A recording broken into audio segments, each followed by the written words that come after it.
Now, a state of emergency has been declared in parts of the Jamaican capital, Kingston, after police were attacked by armed gangs trying to prevent the arrest of an alleged drug lord. 2 police stations were shot at and a third was set on fire by suspected supporters of Christopher Duda's Coke, who's wanted in the United States on drugs and weapons trafficking charges. Well, joining me now on the phone is our correspondent Nick Davis, who's in Jamaica for us. Nick, tell us more about this man, Christopher Coke, whose supporters seem to be behind this trouble.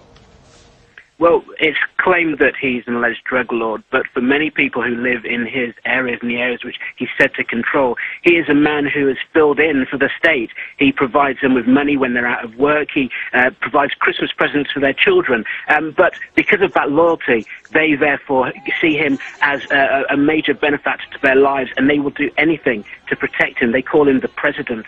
But in the United States, they say that he's an alleged drug lord. They say that he's a gun runner who is responsible, his gang is responsible for some 1,400 murders. That's why they put the extradition process in place. It took 9 months to reach this point, but in those 9 months, it's claimed that now his supporters have been preparing, knowing that eventually the day would come when the police would come for him, and they've actually taken the fight to the authorities. They barricaded the areas around parts of the city where he's believed to be in a safe house, and now they're actually taking the fight to the police, setting fire to one police station and opening fire on others. So it's a very, very volatile situation in this part of West Kingston. So when the Prime Minister, Bruce Golding, signed or approved this US extradition request earlier this week, this seems to have been what's triggered the trouble, and the government is saying that the state of emergency will last for at least a month. It sounds like the government is expecting quite a fight.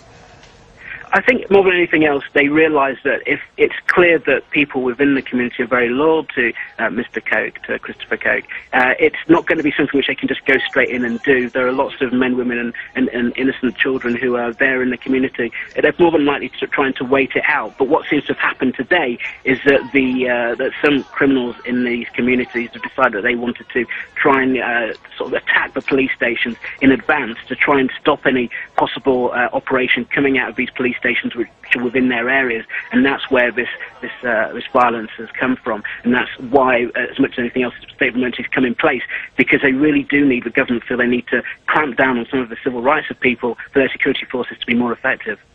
Okay, Nick Davis in Jamaica, thank you very much. It's insane. Yes, guide every move I will make, move I will make, move I will make.